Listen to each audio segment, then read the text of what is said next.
Students, ఈరోజు మనము plant tissues అనేటువంటి అంశాన్ని చెప్పుకోబోతున్నాము. టిష్యూ అంటే ఏమిటి, టిష్యూస్ ఎన్ని రకాలు, తర్వాత ఈ టిష్యూస్ యొక్క ఫంక్షన్స్ ఏంటి, ఇవి లొకేషన్ ఏంటి, ఈ విషయాల గురించి మనం చర్చిస్తాం. మరలా ఒకసారి చెప్తున్నాను. ప్లాంట్ టిష్యూస్, మొక్కలలో ఉండేటువంటి టిష్యూస్ గురించి చెప్పుకోబోతున్నాం. టిష్యూ అంటే ఫస్ట్ ఏమిటి? టిష్యూ అంటే కణముల యొక్క సముదాయం, a group of cells. A group of cells.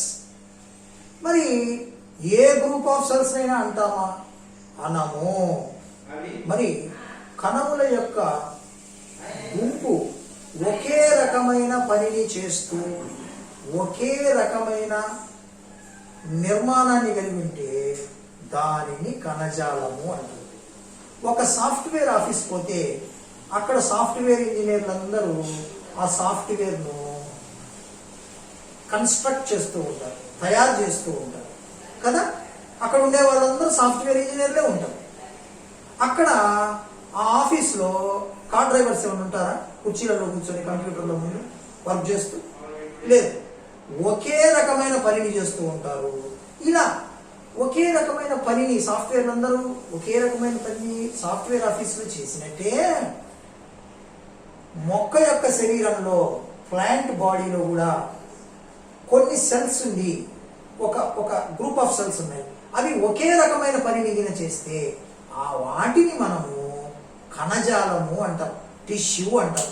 Tissue means the group of cells which performing the same duty and have the same structure. ఒకే రకంగా ఉండాలా, ఒకే రకమైన పనిని చేస్తూ ఉండాలి. అటువంటి కణముల గ్రూప్ లేదా సముదాయాన్ని మనము టిష్యూ అంటాం. మరి ప్లాంట్ టిష్యూల వల్ల తయారైంది. ప్లాంట్ టిష్యూల వల్ల తయారైంది. టిష్యూస్ ఎలా తయారయ్యాయి? సెల్స్ వల్ల తయారయ్యాయి. So basic unit of the life ఏంది అంటే సెల్లే.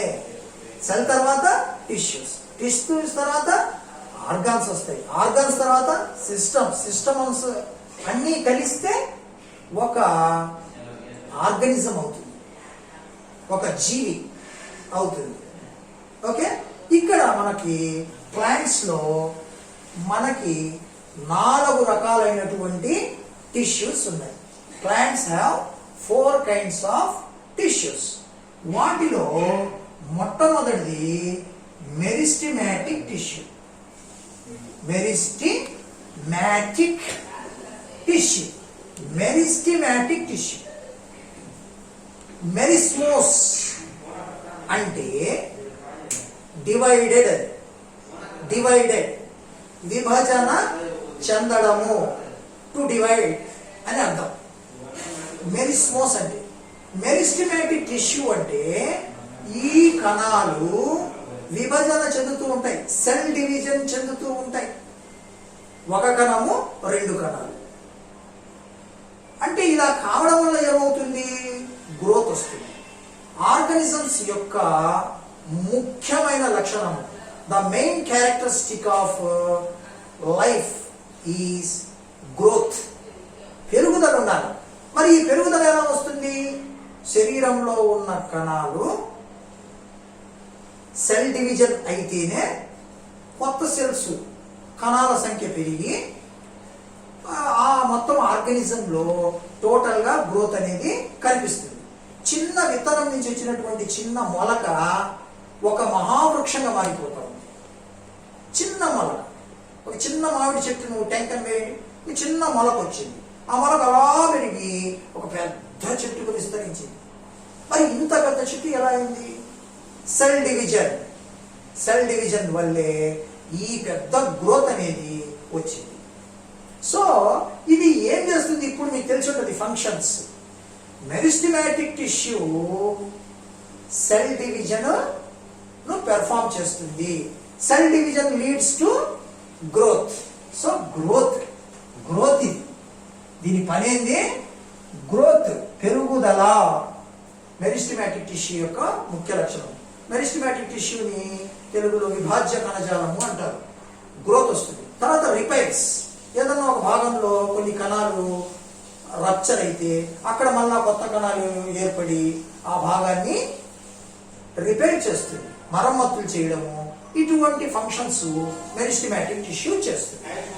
So meristematic tissue performs the cell division and cell division leads to growth of the plant అనేది గుర్తుపెట్టుకోండి.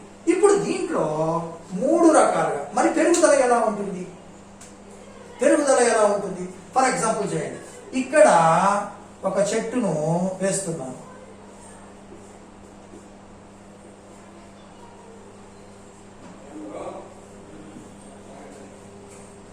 ఇక్కడ చేయండి, పత్రాలు, లీవ్స్.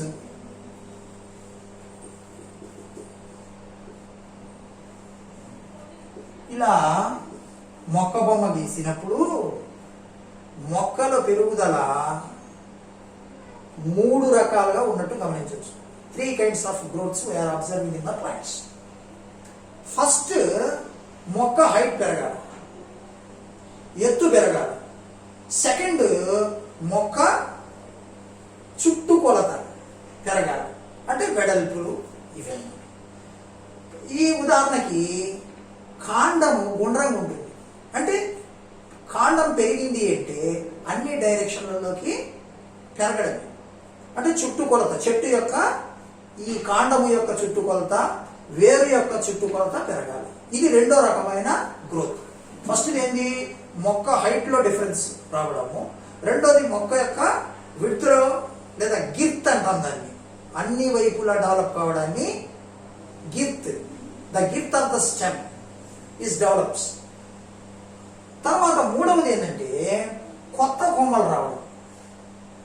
కొత్త కొమ్మలు రావాలా, కొత్త ఆకులు రావాలా, తర్వాత కొత్త పుష్పాలు రావాలా, ఇటువంటివి. మరి ఈ క్రొత్తవి రావడానికి కారణమైనటువంటి టిష్యూ. సో కొత్త బ్రాంచెస్ రావడానికి కారణమైన టిష్యూ.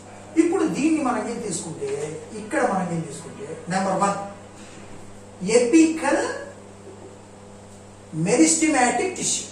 నేను కేవలం ఎపికల్ అని మాత్రమే ఇక్కడ రాసిన్నాను, మీరు గమనించుకోవాలి. Apical meristematic tissue. The second one is lateral meristematic tissue. 3వది ఇంటర్ క్యాలరీ మెరిస్టమాటిక్ టిష్యూ. దీన్ని we call it as cambium. Intercalary meristematic టిష్యూనే మనం క్యాంబియం అంటాం. సో హైట్ పెరగాలి అంటే apical meristematic tissue. Apical meristematic tissue ఎక్కడ ఉంటుంది అంటే tips of shoots, tips of roots. అంటే ఇక్కడ చూడండి, ఈ భాగంలో ఉంటుంది. ఎపి అంటే టాప్ లో ఉన్నది, కొసలలో ఉన్నది అని అర్థం. Apical meristematic tissue. Apical meristematic tissue ఇటువంటి కొసలలో మాత్రమే ఉంటుంది. మరి రెండవది లేటరల్ మెరిస్టమాటిక్ టిష్యూ ఎక్కడ ఉంటుంది? Lateral meristematic tissue for example ఇది ఒక కాండం అనుకోండి. ఈ కాండానికి గుండ్రంగా ఒకవేళ ట్రాన్సాక్షనల్ సెక్షన్ తీస్తే ఈ కాండానికి ఈ చుట్టుపక్కల ఈ భాగంలో లేటరల్ మెరిస్టమాటిక్ టిష్యూ ఉంటుంది. ఈ lateral meristematic tissue cell division కావడం వల్ల గ్రోత్ అన్ని డైరెక్షన్లలో మొత్తం గుండ్రటి డైరెక్షన్లో జరుగుతుంది. తర్వాత 3వది ఇంటర్ క్యాలరీ. ఈ ఇంటర్ క్యాలరీ టిష్యూ, ఇంటర్ అంటే మధ్యలో అని అర్థం. ఇంటర్ అనే మాటకి మధ్యలో అని అర్థం. ఇంటర్ క్యాలరీ టిష్యూ ఎక్కడ ఉంటుందంటే ఇక్కడి నుంచి ఒక పుష్పము రావడము, లేదా మీరు చూసి ఉంటారు చెరుకు, మొక్కజొన్న, షుగర్ కేన్లో కానీ మైజ్లో కానీ వాటికి కనుపులు ఉంటాయి. కనుపు మధ్యాలు నోట్స్, ఇంటర్ నోట్స్, కనుపులు, కనుపు మధ్యాలు. ఆ కనుపుల దగ్గర నుంచి కొత్త ఆకులు వస్తాయి. ఇలా ఈ ఆకులు వచ్చేటువంటి చోట, పూలు వచ్చేటువంటి చోట, ఈ కొమ్మలు కాసేటువంటి, అంటే ఇదొక బ్రాంచ్ అనుకోండి. ఇక్కడ ఈ మెయిన్ స్టెమ్ కి, ఈ బ్రాంచ్ కి మధ్యలో ఇక్కడ ఒక పుష్పమో ఏదో వస్తా ఉంది అనుకుందాం. ఇక్కడ ఉంటుంది. ఈ రెండింటి మధ్యలో ఉంది కాబట్టి ఈ చిన్న సబ్ బ్రాంచ్ కి, ఈ బ్రాంచ్ కి మధ్యలో ఇంకొక పుష్పం వస్తూ ఉంది కాబట్టి ఇక్కడ ఉండేటువంటి టిష్యూ ఏదైతే ఉందో మెరిస్టమాటిక్ టిష్యూ, ఈ మెరిస్టమాటిక్ టిష్యూ నుంచి ఫ్లవర్ డెవలప్ అవుతుంది, గ్రో అవుతుంది. ఇటువంటి దగ్గరలో ఉండి కొన్ని పర్టికులర్ గా ఫ్లవర్స్, ఫ్రూట్స్, ఈ లీవ్స్ ఇటువంటి ఉత్పత్తిలో పాల్పంచుకునే వాటిని మనము ప్రధానంగా ఇంటర్ క్యాలరీ టిష్యూ అంటాం. సో ఎపికల్ టిష్యూ వచ్చేసి మొక్క హైట్ పెరగడానికి, సో టిప్స్ లో ఉంటుంది. లేటరల్ టిష్యూ పక్కలు పెరగడానికి, సైడ్స్ పెరిగిపోవడానికి. లేటరల్ అంటే ప్రక్కన, పార్శ్వ భాగము అని అర్థం. ఇంటర్ క్యాలరీ అంటే మధ్యలో ఉండేది. దేనికి మధ్యలో ఉండేది అంటే మెయిన్ స్టెమ్ కి, బ్రాంచెస్ కి మధ్యలో, లేదా నోడ్ దగ్గర ఉండేటువంటి మెరిస్టమాటిక్ టిష్యూ. దీని నుంచి పుష్పాలు, ఫలాలు ఇవన్నీ కూడా ఉత్పత్తి అవుతాయి. ఇప్పుడు మనము దాని తర్వాత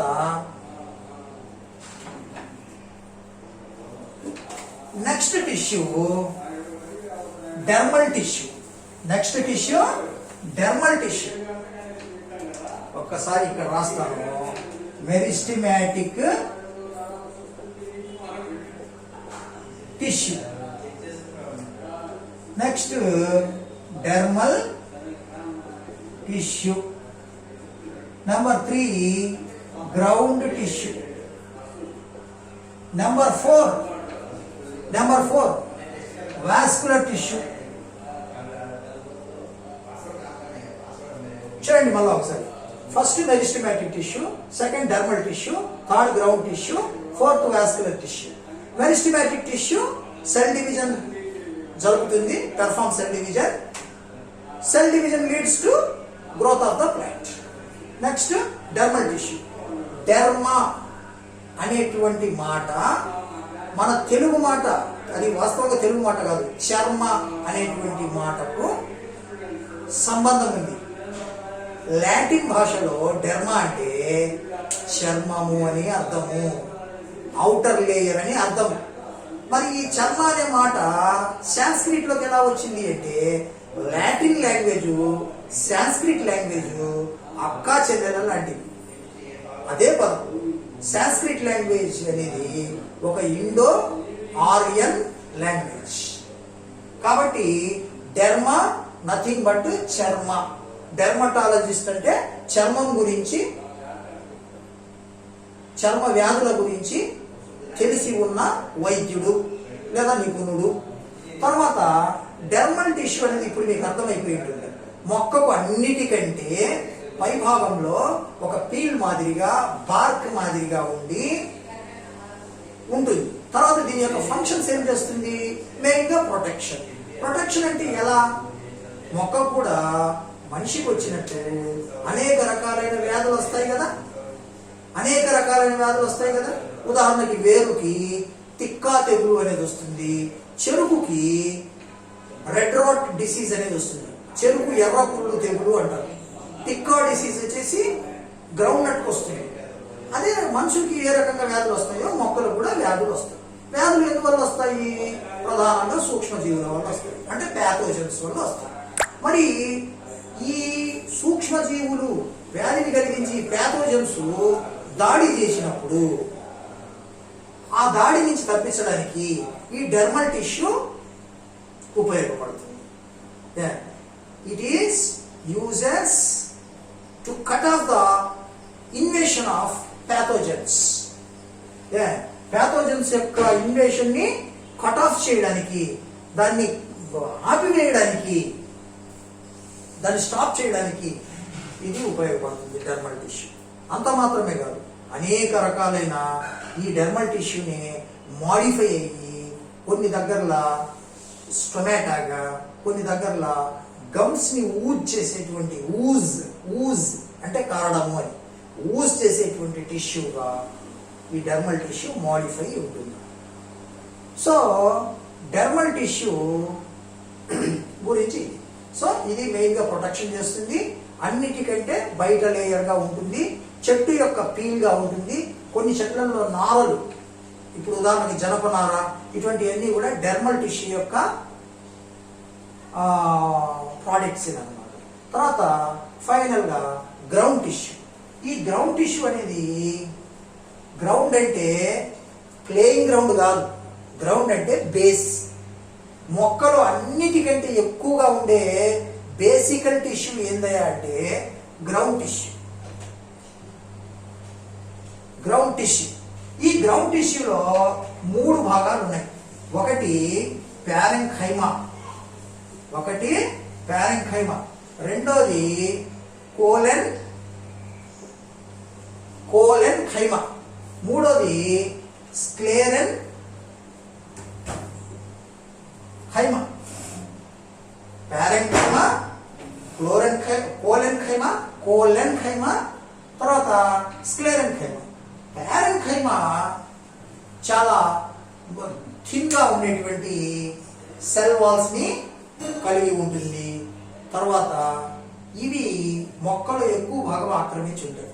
ఈ ప్యారెంఖైమా అనేటువంటి మాటని నెహిమియా గ్రూ అనేటువంటి సైంటిస్ట్ వీటిని కాయిన్ చేయడం జరిగింది. ఈ ప్యారెంఖైమా అనేది 3 రకాలుగా ఉంటుంది. మళ్ళీ ఒకసారి చూడండి, గ్రౌండ్ టిష్యూ అనేది 3వది. ఈ 3వ దాంట్లో మొట్టమొదటిది parenchyma. Number 1 is parenchyma. Parenchyma divided into 3 kinds of tissues. ప్యారెంఖైమాలో ఫస్ట్ది వచ్చేసి క్లోరెన్ ఖైమా. అన్నిటికీ ఖైమా కామన్. ఖైమా అంటే మాంసం ఖైమా కాదు, ఆ ఖైమా అనేటువంటి మాట క్లోరెన్ ఖైమా. సెకండ్ది స్టోరేజ్ టిష్యూ. మూడవది ఏరెన్ ఖైమా.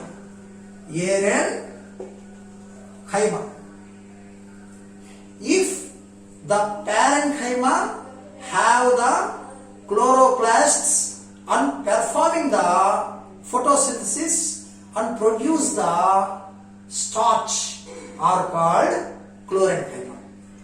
Parenchyma అనే క్లోరోప్లాస్ట్ కలిగి కిరణజన్య సంయోగ క్రియను జరుపుతూ ఆహారాన్ని తయారు చేయగలిగితే, సో మెయిన్ గా క్లోరెన్ఖైమా ఆహారాన్ని తయారు చేసేది. They are the spots of photosynthesis అని గుర్తుపెట్టుకోవాలి. ద సెకండ్, సరే ఇక్కడ ఆహారం తయారైంది క్లోరెన్ఖైమాలో, ఆ తయారైంది ఎక్కడ దాచుకోవాలా? రైతు పంటను పండిస్తాడు, పండించిన తర్వాత ఆ పంటను ఎక్కడ దాచాలా?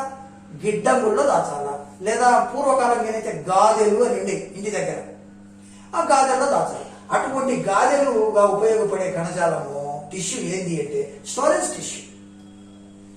The parenchyma which uses for storing the starch and other products of plant are called storage tissue.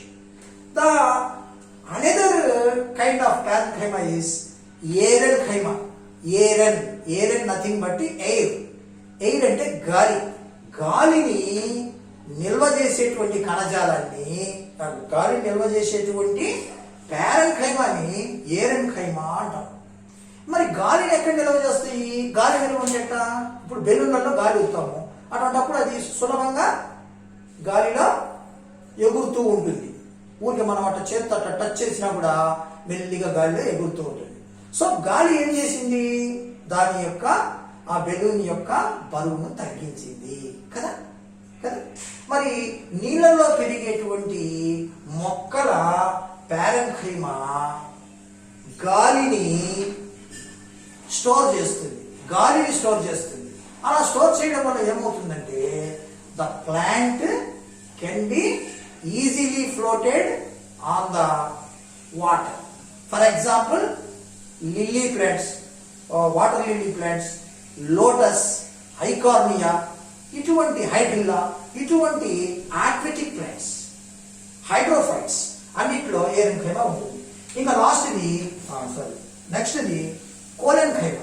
కోలెన్కైమా mechanical support ఇవ్వడానికి ఉపయోగపడుతుంది. ఇవి ప్రధానంగా చింత ఇటువంటి వాటిలో మనము మొక్కల యొక్క పండ్ల యొక్క కాడల్లో, పూల యొక్క కాడల్లో, ఇటువంటి వాటిలో మనం వీటిని గమనించవచ్చు. స్క్లెరెన్కైమా కూడా దాదాపు ఇటువంటి మెకానికల్ సపోర్ట్ గురించే ఏర్పడింది. సో ప్రధానంగా మనం చెప్పుకోవాల్సింది గ్రౌండ్ టిష్యూ. గ్రౌండ్ టిష్యూలో ప్యారెన్కైమా వెరీ వెరీ ఇంపార్టెంట్. ఇది తర్వాత ఇంకా మనకి నెక్స్ట్ వన్ ఏంటంటే వాస్కులర్ టిష్యూ.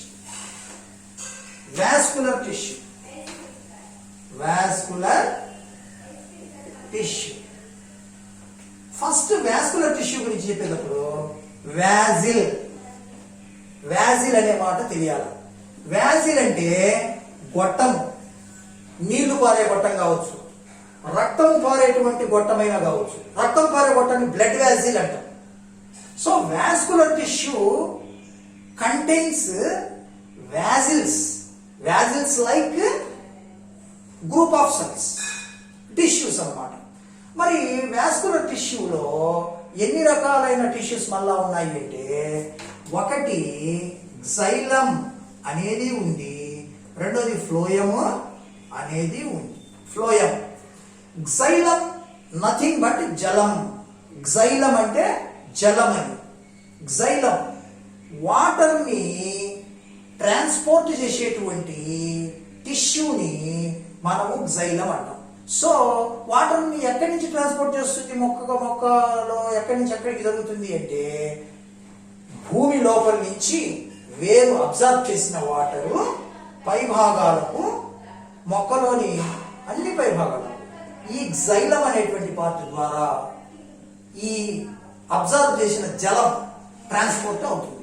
తర్వాత ఫ్లోయం, మొక్క ఆకులో తయారైన ఆహారము, the food making in the leaf is distributed or circulated or transporting by phloem. So నేల నుంచి నీటిని తీసుకెళ్ళడానికి జైలం అంటే జలం అని గుర్తుపెట్టుకోండి, నీళ్లు అని గుర్తుపెట్టుకోండి. వాటర్ ని ట్రాన్స్పోర్ట్ చేసేటువంటిది జైలం. అదే రకంగా ఆకులు తయారైన ఆహారాన్ని అన్ని భాగాలు ట్రాన్స్పోర్ట్ చేసేదాన్ని ఫ్లోయం అంటాం. ఈ జైలము ఫ్లోయం రెండింటిని కలిపి వాస్కులర్ టిష్యూ అంటాం. So xylem and phloem both together are called vascular tissue. So vascular tissue ఏం చేస్తుంది అంటే ట్రాన్స్పోర్టేషన్ చేస్తుంది. ఏం ట్రాన్స్పోర్టేషన్ చేస్తుంది? ఫుడ్ అంటే ఏంది? స్టార్చ్. తర్వాత ఇది, తర్వాత వాటర్ అండ్ ఫుడ్. ఇదే కదా ట్రాన్స్పోర్టేషన్ చేసేది. కాబట్టి మీరు వాస్కులర్ టిష్యూ అంటే ట్రాన్స్పోర్టేషన్ టిష్యూ. మన శరీరంలో రక్త ప్రసరణ వ్యవస్థకు సమానమైంది, మన శరీరంలో చర్మానికి సమానమైంది, చర్మ కణజాలానికి ఎపిథీలియల్ సెల్స్ అంటాం మామూలుగా మొక్కలు, జంతువులు గినైతే అది చర్మానికి సమానమైంది డెర్మల్ టిష్యూ. అదేవిధంగా మెరిస్టమాటిక్ టిష్యూ గ్రోత్ కి సమానమైంది. తర్వాత గ్రౌండ్ టిష్యూ అన్ని భాగాల్లో ఉండేటువంటి ఇది ఇతరత్రమైన ఏడిపోస్ టిష్యూ అని అవన్నీ మొక్కల్లో మనం పోల్చుకుంటే. సరే, మీరు ఇక్కడి వరకు చక్కగా నేర్చుకోండి. ఫస్ట్ టిష్యూ యొక్క డెఫినేషన్, తర్వాత టైప్స్ ఆఫ్ ప్లాంట్ టిష్యూస్ ఎన్ని రకాలు ఉన్నాయి ఇక్కడ ఇచ్చాను. తర్వాత మెరిస్టమాటిక్ టిష్యూలో మళ్ళా ఎన్ని రకాలు ఉన్నాయి, డెర్మల్ టిష్యూ, తర్వాత గ్రౌండ్ టిష్యూలో ఎన్ని రకాలు ఉన్నాయి ఏంది, వాస్కులర్ టిష్యూలో ఎన్ని రకాలు ఉన్నాయి అది మనం చూద్దాం. మనం ఆఫ్లైన్ అయితే ఇంకా చక్కగా ఎన్ని జైలంలో ఇంకా ట్రాకియాడ్స్ అని, వాస్కులర్ వ్యాజిల్స్ అని, వ్యాజిల్ టిష్యూ అని ఇవన్నీ చాలా ఉన్నాయి. ప్యారెన్కైమా కూడా ఉంటుంది. ఇవన్నీ కూడా మళ్ళీ డీటెయిల్గా చూద్దామమ్మా. ఇప్పటి వరకు బ్రీఫ్గా ఇది చూసుకోండి. రైట్.